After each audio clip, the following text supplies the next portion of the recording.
আমি ছাগল চড়াইবার গেছিলাম, তখন এই ছেলেটা আমার বগলে আইলো। তারে আই আমারে খারাপ কাম করবার কয়। কি খারাপ কাম খুলে ক। আমারে কাপড় খুলবার কয়। ওই তুমি ছাগল আজকে তোর কোন কাল কাপড় চোপড় খুলবার গেছি? এক থাবর দাম মুতা আইলাম, হেনে কি তোর বান্ধবীর কথা শুনবে গেছি? বাথরুমে করার সময় মন থাকে না, এখন আবার হেনে বড় বড় কথা কও। এই কি খুলে ক, হেনে শরীয়তের বিচারে লাগছে, হেনে বান্ধবী করার নাই।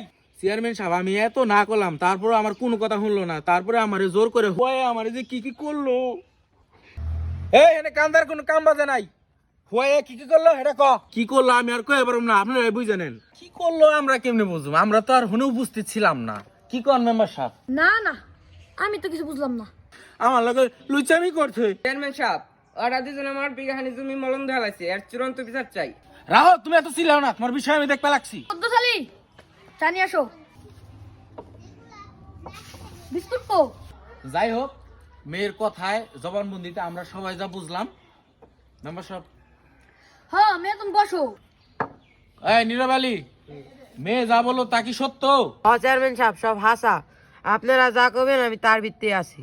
যাই হোক, দুইজনের কথায় যা বোঝা গেল, এক হাতে তালি বাজে না, দোষ দুজনেরই।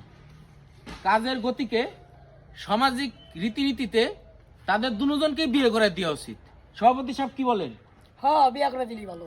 যাই হোক, সন্ধ্যা অনেক হইলো, এখানে আমরা দেরি না করে আমরা এখন উঠি নাকি? উঠিন তেলে। এ ফাইলেন মাইরি নাও।